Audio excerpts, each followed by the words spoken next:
38 people heard her screams and did nothing. That's the story. It's been repeated for decades, in classrooms, in textbooks, in quiet conversations about human nature. A young woman alone in the early hours of the morning, attacked, calling out for help, and all around her, lights flickering on, shadows at windows, people listening, and then silence. It's a story that's been used to explain who we are at our worst. But what if that story isn't true? What if the real story is more complicated, more human, and far more unsettling? Because beneath the myth, there was a life, a real woman, and a night that didn't happen the way we've been told. Welcome to the House of Six. Tonight we present headlines, horror, and half-truths.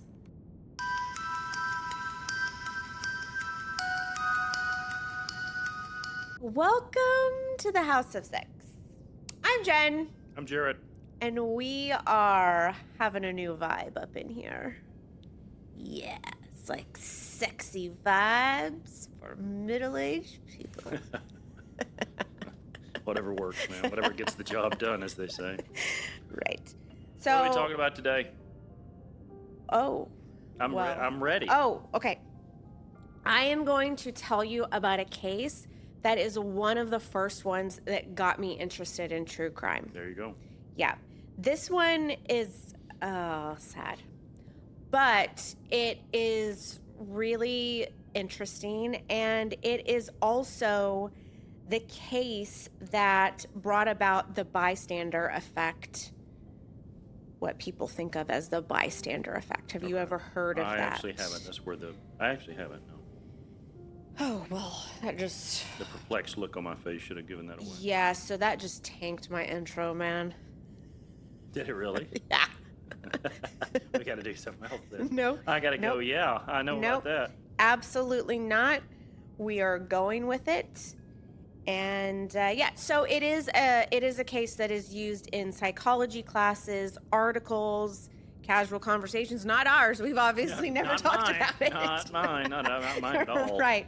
Exactly.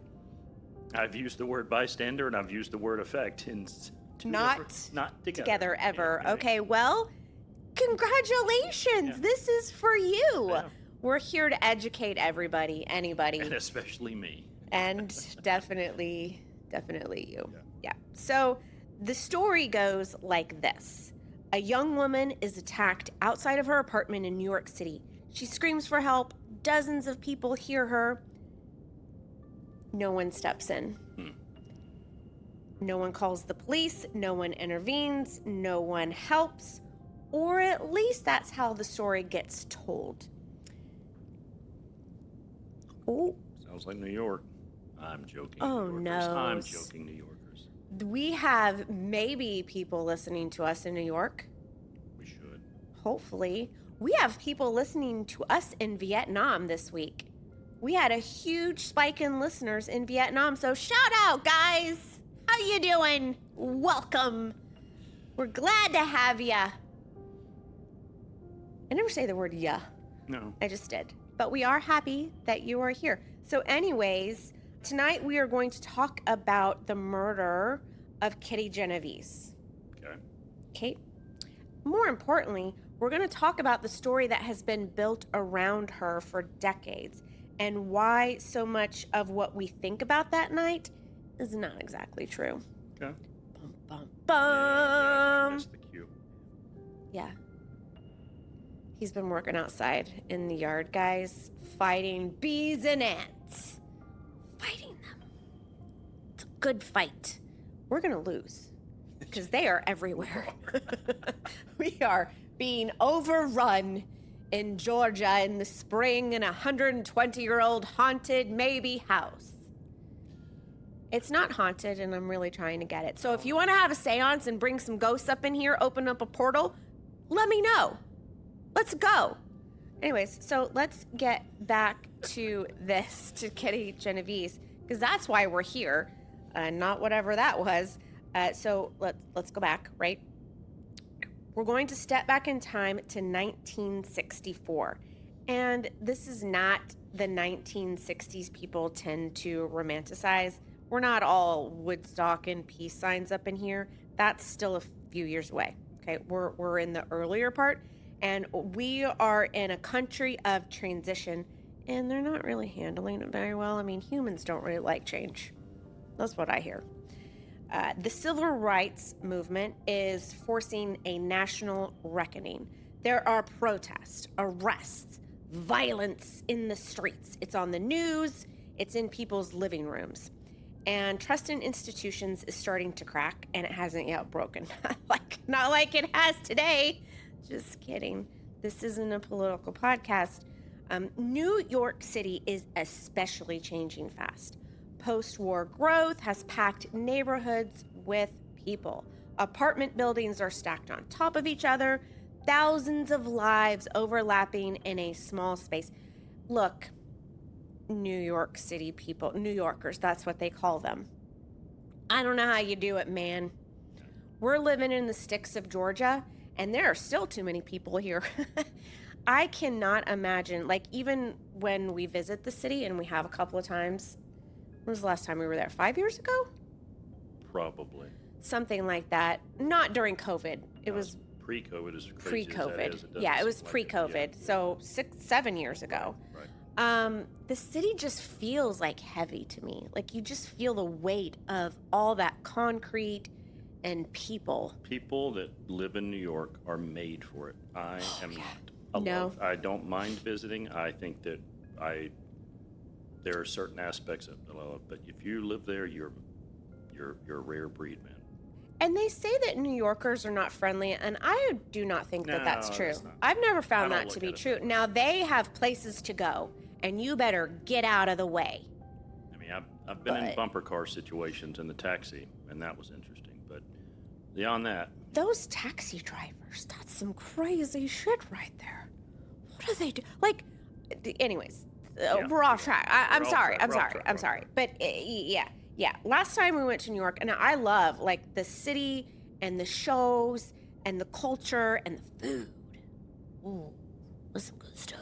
But anyways, New York is a great place. I just don't want to live there because that is, no, that's bonkers. You can get right out of town with New that. York before you could, and that's saying just the most in the world. The answer is no. Also, cold. I don't do that. It's too cold in Georgia in the wintertime, if that tells you something. No. No. So, I don't know where I was. Oh, people packed on people, right? So, proximity doesn't really mean connection, though. You could live feet away from someone and not even know their name. Hear something through the wall? Assume it wasn't your business. Cities were becoming places where people learned quietly to mind your own damn business. And I can respect that. Sure. But if I hear things through the wall, it's all of my business because I'm going to be listening. Oh, I'm going to be like, Okay. oh, what? But- What'd she say? but- What? What are they doing in there? That's what I like gossip. I don't want to be the gossip, but I want to, I want to be part of it. That's definitely for sure. So there is something else sitting underneath all of this, and the very rigid idea of what was normal. Because in 1964, being gay was not just socially frowned upon, it was criminalized, which is, get out of here with that. That just pisses me off. But my anger is not the point of this story. In New York, laws around quote-unquote disorderly conduct and so-called moral offenses were routinely used to target gay men and women. Bars could be raided. People could be arrested simply for who they were or for being in the wrong place with the wrong person at the wrong time. There were no protections, no public acceptance, no safety net. So if you were in a same-sex relationship, you did not talk about that openly. That is the world that this story unfolds in. And it matters because it shaped how people saw, heard, and responded to what happened that night. Sure.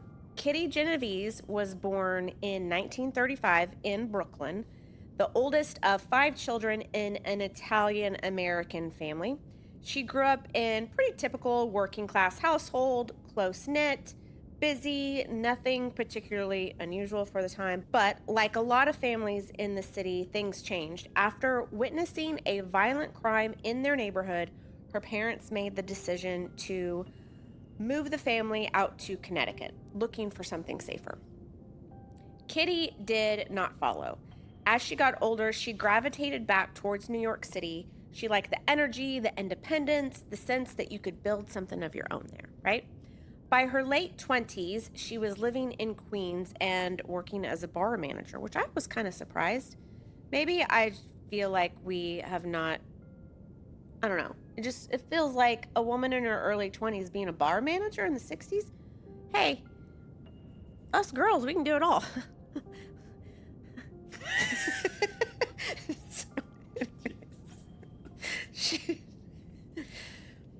All right. It was not glamorous work, but it was steady. She was known for being reliable, sharp, good with people. The kind of person who could handle a busy night, remember faces, keep things running. She was good at her job. She had plans. She had a life that was hers. And that's the part that's easy to lose in stories like this, because before she became a headline, she was just a person trying to find her way in the world. She was looking at that bright future, whatever that may be, okay? She was not a symbol, and she was not a lesson that she later became. I said early 20s. She's 28. Her face, the pictures of her, and hopefully I can find one that's in the public domain, she looks really young. Yep. She just looks very young. Getting into it. March 13th, 1964. It's a Friday night rolling into early Saturday morning in Queens, New York. Kitty has been working late. She managed a bar in Hollis, which is about a few miles from where she lived in Kew Gardens. It was not unusual for her. Late nights were, obviously, it's part of being bar manager, right? She had to close up, handle customers, make sure everything was settled before heading out. Sometime around 2:30 in the morning, she locked up and left for the night. She was driving her little red Fiat. How cute is that? The roads at that hour were quiet, but not empty. This is the city that never sleeps, right? It was a short drive back to her apartment on Austin Street. She pulled into the parking area near her building, a spot just steps away from her apartment. This is not some isolated alley or unfamiliar street, okay? This was a lit area, parking area. There is no indication that she felt weird or something was wrong. She just parked her car, stepped out, closed the door, and walking towards her apartment. She becomes aware of somebody walking behind her, and she starts walking a little bit faster, and at some point she breaks into a run. She does not make it inside. Before she can get to safety, she is caught and stabbed twice in the back. The wounds are serious, but not immediately fatal. She's still conscious. She cried out for help, and trying to stay alive, wounded, she keeps moving. She runs towards the door. Now, this is the part that matters because she's trying to get away from it. And after those first stab wounds, she reaches a vestibule area at the back of the building. It's an entry space, partially enclosed, but not secured. It's not locked. And it's not fully inside, but it does not separate her from outside. She stops there, and for a brief moment, there is distance between her and the person who attacked her, but he returns.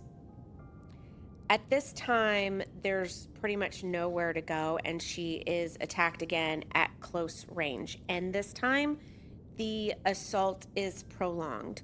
She is stabbed multiple times, and the injuries are severe and cumulative. She remains conscious for at least part of this second phase, aware of what is happening to her.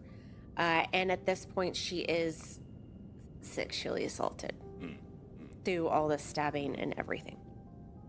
The attack continues until she is critically injured and she's no longer able to fight back.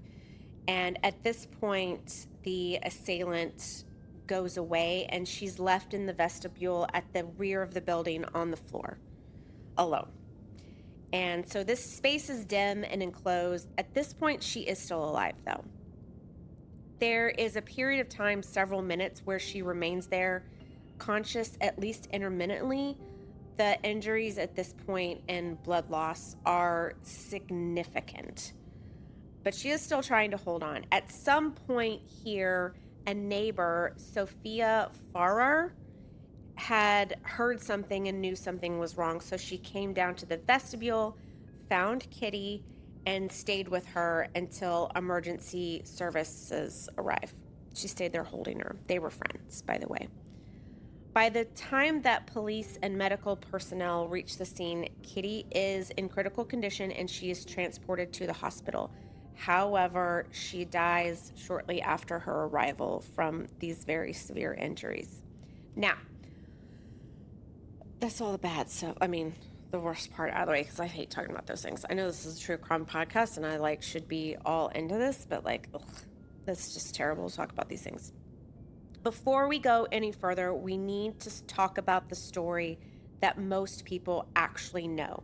Because for decades, this case has been defined by a single idea that 38 people watched a woman being murdered and did nothing. The New York Times published an article that would shape how this case and human behavior would be understood for decades.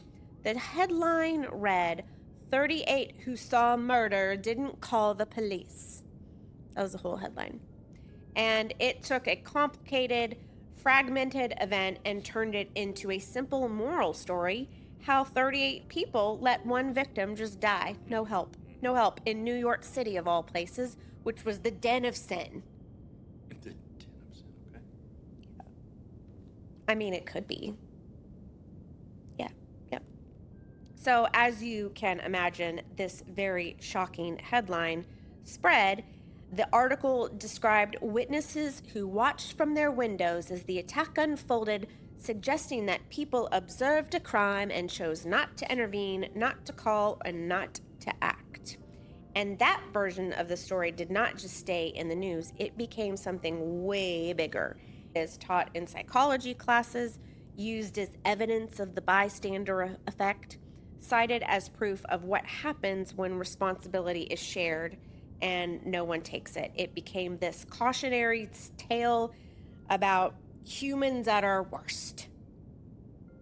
You know, I think there is something to the bystander effect just a little bit, because there is a reason that, and maybe it's because of this, I'm not sure, but in emergencies, they tell you if you go to help somebody and you can't call because you're going to render aid, that you should point at somebody and say, you call 911. Instead of say, somebody call 911, you point and pick a person and you say. Don't call 991 though, like you just said. Call 911. Do I know emergency services number? I tell you I do, because I've called them. I think 3 times in my whole life I have called emergency services. But yes, I agree with you. You're more human nature. Be told what to do instead of just an open Pick call, somebody specifically. Yeah. That's right. Because they say collectively, if you just shout call 911, that everybody will assume that somebody else is going to I call. don't want to be that guy. Oh no, there was a fire in our neighborhood one time, and I was like, I'm calling. I don't care if they get 75 calls. There's a fire. That's the way it should be. Yeah, exactly. And we watched a neighbor's shed go up, and I'm pretty sure that they said it for insurance purposes. I'm just saying. I figured, yeah, I know what you're talking about now.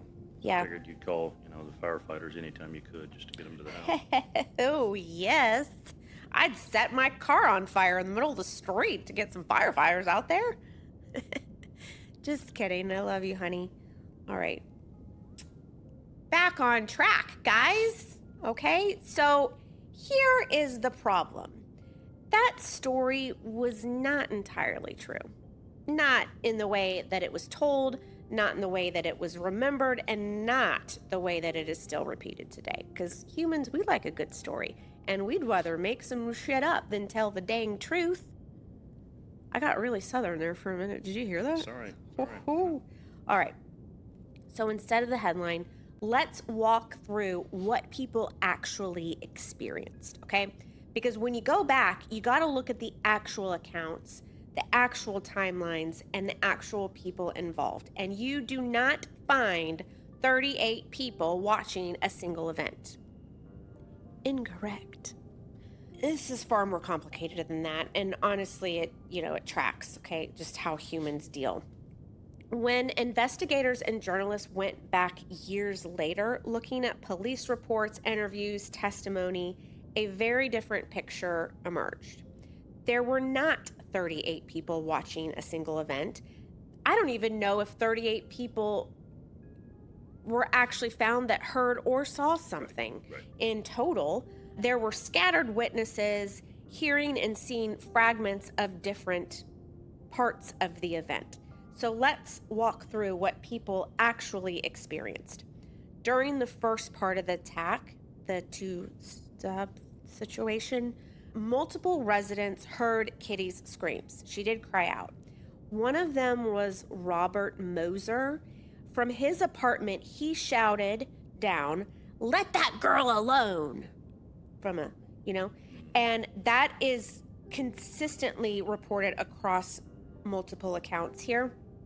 And this matters because the attacker stopped. That's, they think, what made him stop the initial attack. And he left the area. So this immediately breaks the central myth because somebody did intervene. That is a way of intervening. And it changed the outcome, at least temporarily. Also, bearing in mind that at this point in time, 911 did not exist. Right. You had to call an actual number, like a 7-digit number, to get the police. Yeah. Right. One witness, Joseph Fink, appears to have had a clearer view than most during the attack. Later reviews suggest he may have understood the seriousness of what was happening, but in the moment, it's not really fully documented because it gets a little bit uncomfortable here. Even if he did understand what was going on, there is no evidence that he intervened in any direct way. He didn't make any calls. He didn't shout out of his window. That's not good. Because when police interviewed him, his account of it is that he saw somebody being attacked. Ew. Yeah, I've got nothing. I don't like that. Nothing good. Now, to be fair, we don't know his personal situation, anything about him. That feels bad, though. There are accounts from later reviews of police records that a call to the police was made after the first attack. The records are spotty at best, but a call was made. That's all we know. A witness reported that his father contacted authorities saying a woman had been beaten and was staggering around. But the message was incomplete and maybe not fully, the urgency wasn't fully understood by the police because it did not convey that a lethal attack was unfolding, and as a result, the police didn't come. Yeah. And this is where the myth really collapses here because many people didn't understand what they were hearing at all. Remember, this is New York City, apartment buildings all over the place, people coming and going at all different times, windows facing different parts of the street, or maybe not even the street at all. Lots of yelling, lots of honking. I mean, some people might not have even understood what was going on. It could have been a domestic dispute, a drunk argument. Anyways, the shouting stopped. People didn't hear anymore, and so most assumed that the situation had ended and, people just went about their business. And I think that matters because hearing a scream through a wall at 3 a.m. is not the same as watching a murder happen right in front of you. Those are two very different things. And also, I have to imagine a lot of people didn't even hear it because they were asleep. It's 3 a.m. I don't hear shit when I'm asleep. I mean, a bomb could go off next door. Not gonna hear it. True story. Facts. Until I do hear something, and then I am the most awake. Yeah. Now we move forward to the second attack, and this is more contained, and even fewer people are in a position to see anything because now it was inside of that little vestibule. Right. One of the witnesses is Carl Ross. Ross opens his door and sees Kitty in the vestibule. Later reconstructions, again supported by reporting like in that New Yorker article, I don't even know, suggest that he understood what was happening. He may have even witnessed as she was getting attacked. And he closes his door. He sees her in the vestibule, no matter at what point during the attack that he sees her. He opens his door, he sees her, and he closes the door. And he does nothing. Yeah, you're a bad person. This is the worst, okay? He later said he was afraid. There is also speculation that Carl was gay and he did not want to become involved with the police in any given way. And like, I get that, man, because this is at a point in time when that is criminalized. But also, he was her friend. Yep. He saw her in the halls and stuff and said hello. And he sees her bleeding in the vestibule and he closes his door. There's this true crime show called A Crime to Remember. And they did this case and they showed him open the door while she's getting attacked, and then he quietly closes it, and then he leans against the door and he cries. Now, I don't think that happened. No, he would have gotten out of there. But he also just closed the door. He actually opened the door and saw her and then closed it.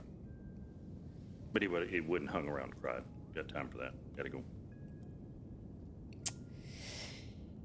In any event, no matter what, there is not 38 people doing nothing, and there were not even 38 witnesses. So it was one person making a very consequential decision, and that is Sophia Farrar, because Farrar did hear something. She knew it wasn't something normal. She left her apartment. She left her son in the apartment by himself and came down to the vestibule, found Kitty alive, and held her and stayed with her until help arrived. So somebody did intervene. Somebody did do something. So that alone makes the whole story a bunch of bullshit that was in the newspaper. Just some newspaper trying to sell stories to people that'll buy it and buy their bullshit, and I don't like that. I don't appreciate that one bit, the New Yorker. This was in 1964. This is not today. I'm not saying that newspapers don't sensationalize stuff anymore today, because, I mean, please, of course they do. But, all right.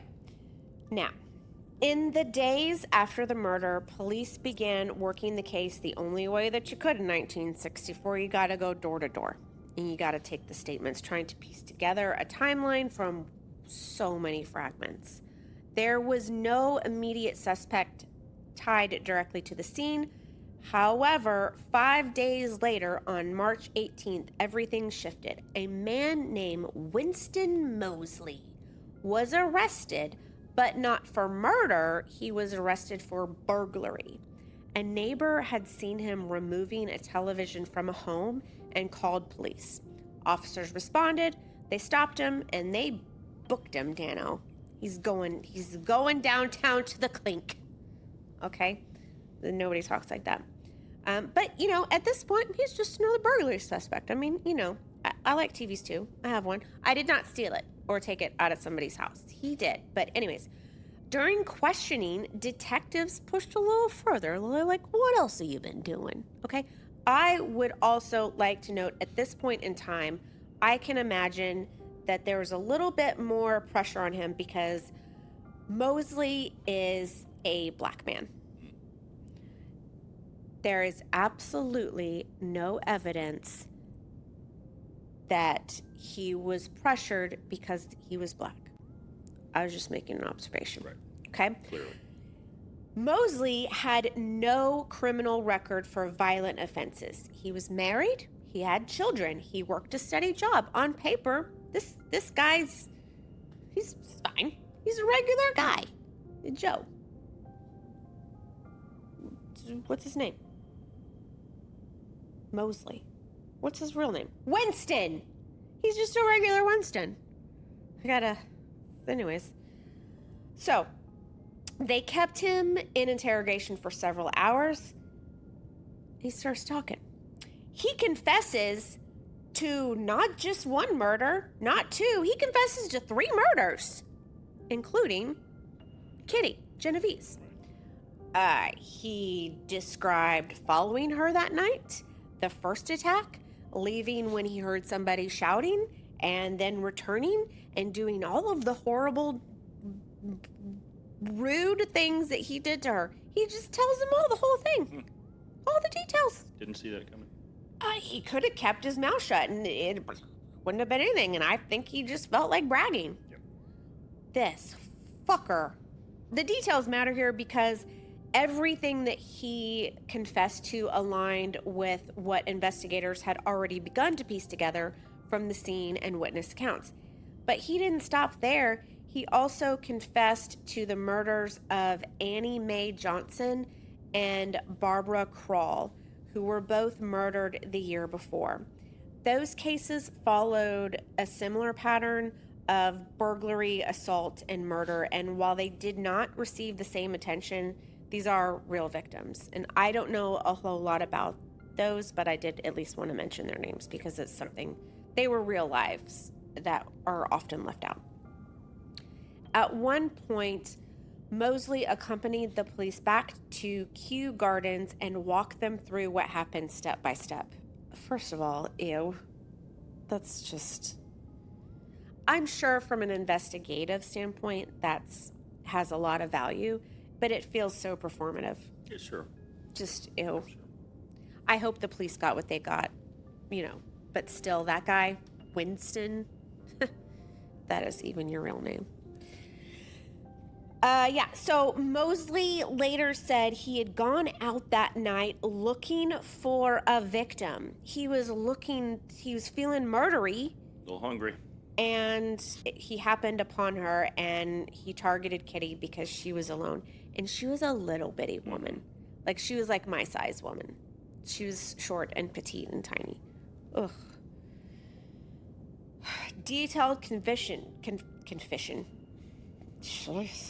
Detailed confession here. He was charged, tried, and later convicted. Initially, he was sentenced to death. That sentence was later reduced to life in prison after changes to New York's death penalty laws. Okay. Look, we've talked about the death penalty before. I'm not sure I even believe in it. I'm really on the fence about it. Like, I think that some people do not deserve to breathe air because they are monsters. Yeah. He seems like a monstery kind of monster guy. Yeah. That's pretty bad. Yeah. He had intent. But still, he spent the rest of his life incarcerated, and in 2016, more than 50 years after the murder, Winston Mosley died in prison. And honestly, I just don't care what happened to him. No. Fuck that guy. You're not supposed to. He lived 50 years in prison. Just probably working out and eating his sad prison food and walking outside in the sun. That bastard. Really not like that. No. Yeah. Anyways. So here's the thing. We have no theories because we know who did it. Like, there is zero question about who did it. It's Winston. This fucker did it. So no doubt about that. What became complicated is everything that was built around this. So this is where we come back to Kitty Genovese, because for decades she has been attached to a theory, a headline, a lesson about human behavior and how we're all shit. Okay? But first of all, we're not. Humans are not shit. There's some great humans out there that do a lot of great things. But also, Kitty Genovese, okay, like, I just really want to talk about her a little bit. I'm going to get, like, super weepy here because, like, she was super cute. She was, like, the best, okay? She was the oldest of 5. She was very close to her family, all right? She was the kind of person people depended on. She managed a bar in Queens. Not glamorous work, but, you know, it's honest. She was building a life for herself, and she was not building it alone. She shared that life with her partner, Marianne Zilanko, a relationship that in 1964 could not be very public. Sure. They had to live carefully, but it was real. They lived together. They made home together. They listened to music. They really liked to listen to records and spend time just having these little moments together. They were building a future. And Kitty was not just loved at home. She was really close to her neighbors. People like Sophia Farrar, who called help for her, was somebody that they had a really close friendship. And that part is not separate from the story, because that is the story. That's the part that matters. Yep. Ooh. Not this bullshit article about how 38 people witnessed a murder and did nothing, because that's not true. Now, did they do enough? No, they did not. Lesson learned. If you see something, you say something. There's a reason those signs are out there. I think that's actually about terrorism, but still, the point Still applies. It all applies. If you hear somebody screaming in the streets, you should call 911. Gonna go with you. I agree with you. If you see a fire, if somebody's choking, choking's a thing. Yeah. Yeah. So this one makes me, like, the most sad. The whole thing about it is just the saddest. Like, she could have lived, maybe, if they had called the police right away. Sure. She might have made it. Those first two, the first part of it was not fatal. So is that the end of the story? That's the whole story. Right. But then I have a question. See, I'm gonna surprise you. Oh, Let's first question. Let's go back to, I'm confused that we didn't talk much about this whole bystander effect. It's bullshit. Okay. That's the whole. Now, I'm not saying that the bystander effect isn't real. I'm saying that it should not have been based off of this case. Okay. Because people did do something. A man shouted down there. Okay. Leave that girl alone. A man called the police. Now, they didn't come out because, you know, I don't know what police were doing in 1964. They were smoking cigarettes and... You can cut that part, this part out, because you're right. Okay. You're right. You're correct. Did you I space was out? looking at, no. I was looking at it a different way. I really was. In my head was playing a little bit of a different... So I'm with you. Once you said it again, I was like, okay, you're right. I just had to, like, circle back in terms of how my brain was headed down, but it wasn't the right path. But I mean, that's a valid point because it just felt like so... I don't know how to say this right. Honestly, I think that somebody just wrote an article because it was in New York City, because a woman got murdered, not in the street, but she got attacked in the street and then later died. And the whole thought is that, man, if somebody was getting attacked in the streets, wouldn't somebody help? Right. Now, I think it is weird that nobody did actually, like, go down there. Oh, I agree.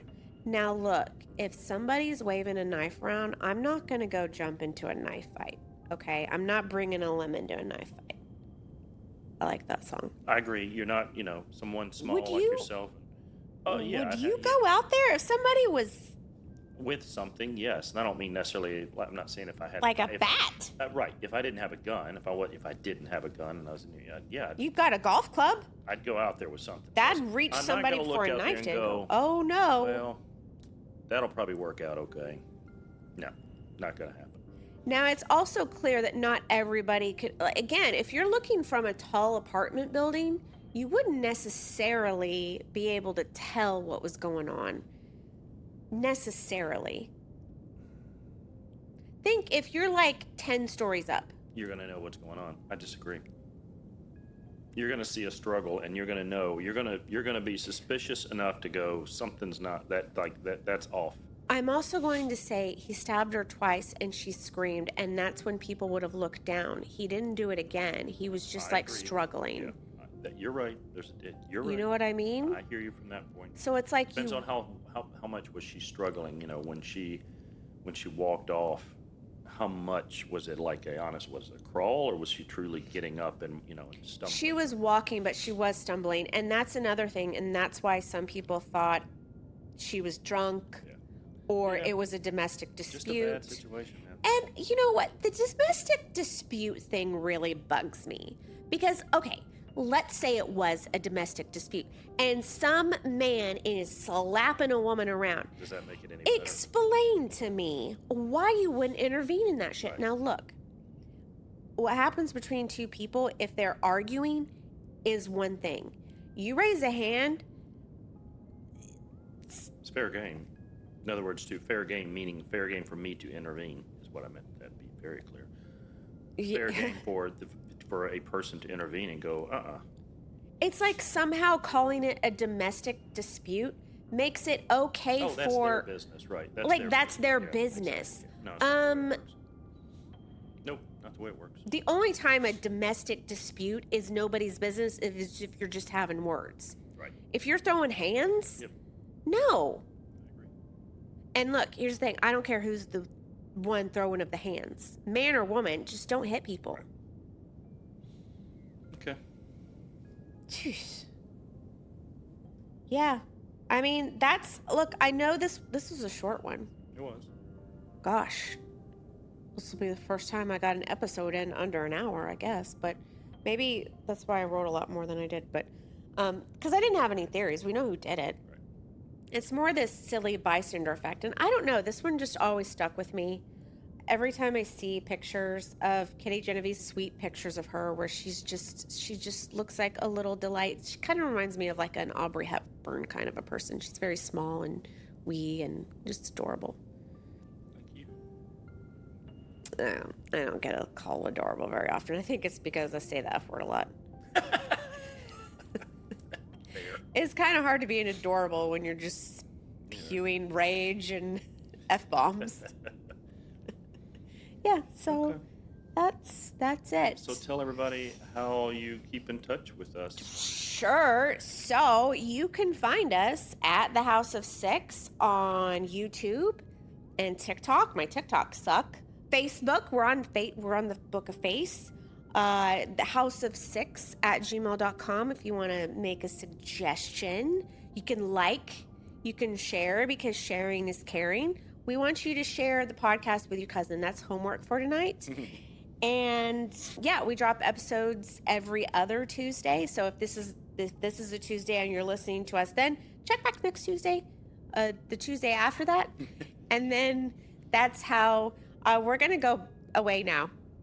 Thank you. And bye. Stay out of vestibules. Bye.